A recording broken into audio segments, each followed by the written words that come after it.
Hey, good morning, guys. Actually, probably afternoon for most of you. I know it's been a couple weeks since I've done one of these. That doesn't mean I've been inactive. It's just every time that I've sat down to record one of these, something always got in the way. Usually construction related. And I know you guys didn't want to hear a bunch of pounding and all that stuff going on while I was trying to record this. So I did put out a couple updates, a couple things on Twitter, just here or there, but no videos for a couple weeks. But like I said, that doesn't mean nothing's been happening. I do have a couple things to talk about and show off.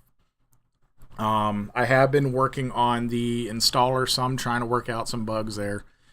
Some people have been having issues with one of the prerequisites, the C++ runtime library. For some reason, and it doesn't seem to be because of the installer or anything, one of them, since a recent Windows 10 update, now returns a weird return success code. Usually, when you have like installers and stuff like that, they'll return a code.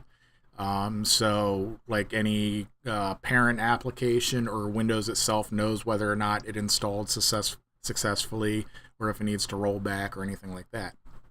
Normally, if it sends a code 0, that means it was done correctly and to proceed. But this one seems to be sending a weird code that even though it's successfully installing, it's a non-zero code, meaning the installer thinks that it did not. And this is made even worse by some circumstances. The registry key that the C++ runtime is supposed to tweak to notify other applications that it is in fact installed on the machine that it exists, does not always get tweaked in the way that it expects for most other operating systems. It's a cluster. So what I've been doing is I have been seeing if I can migrate a lot of the code to use a more modern library that seems to have a better chance of installing properly. So that's not complete yet. There are a couple of the sub libraries that I use that I haven't migrated yet. So hopefully when that's all done, it should help the installer work properly. Speaking of the installer, no new news yet as far as the VGEM, the virtual gamepad emulation driver installer. That's still being done by the PowerShell command line. I know Nefarious was saying that he wants to build an installer for that because people are scared of the PowerShell, even though it's just copying, pasting commands. He said that he was planning on having it done in February, but I know real life has a habit of catching up to you in ways that you can't predict, which is why I never give you guys dates as to when I think I'm going to have stuff done. And when I do, I always regret it. But anyways, still waiting on that because I do plan on implementing that so you guys don't have to worry about the commands or anything with VGEM when installing. But no news yet on that. As far as things that I have done in InputMapper, one of the biggest things is in the process of doing the state modifiers and all that stuff I've been talking about. I was talking with WireNut in the forums and had an idea to do a type of wizard when new controllers are first detected. And basically, whenever you connect a controller, it can pop up and kind of run you through setting up a couple generic things. Initial calibration, finding the actual mechanical center of your device, because not all devices are the same. Finding your range of motion, because again, not all devices are the same. Your stick orientation or your offset, your angle offset. Just a bunch of stuff like that that can make the actual usage of the controller a more pleasant experience.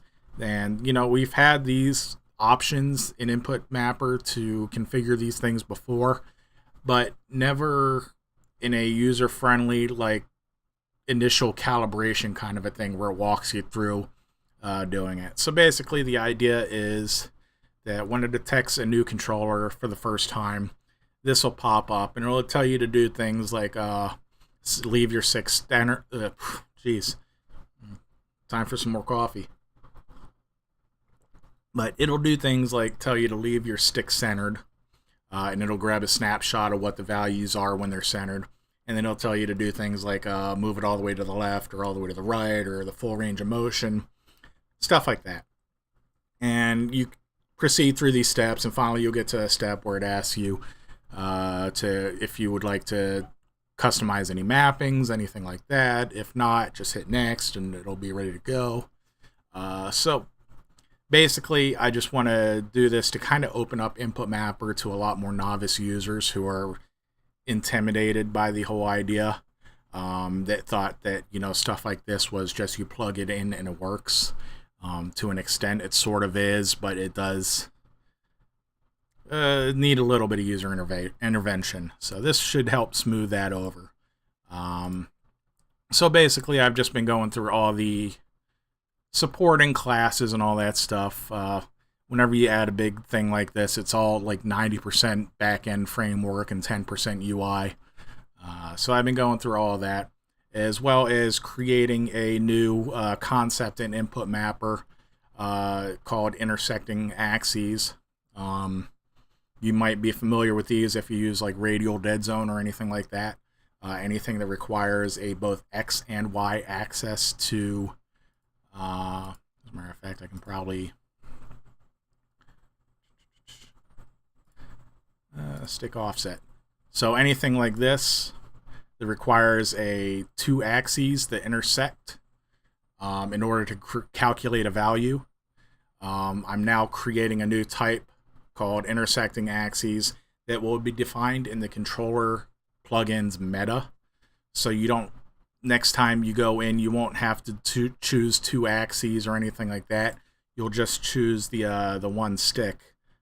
Fortunately, I closed that wizard, but yeah, it'll just define the sticks into pairs of axes, so that way you just choose the stick and then make your modification. You don't have to choose two axes.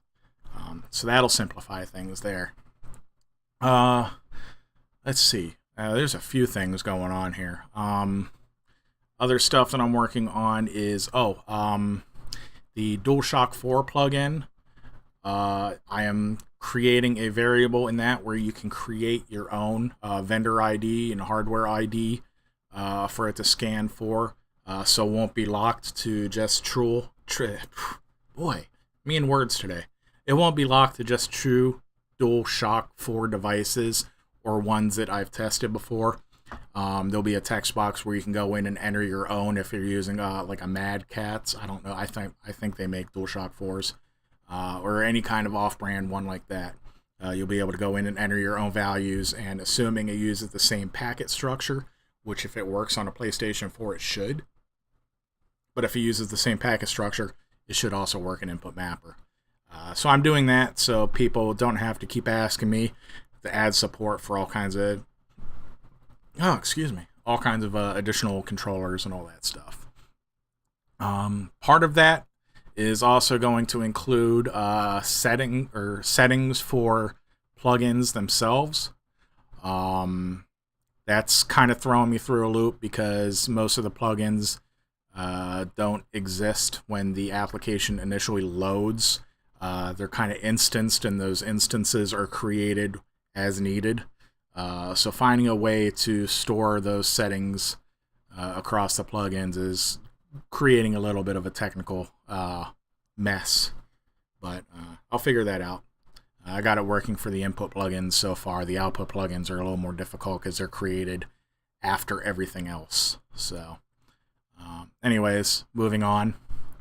I'm continuing to work on the website. All kinds of new features and all that stuff are being put up there.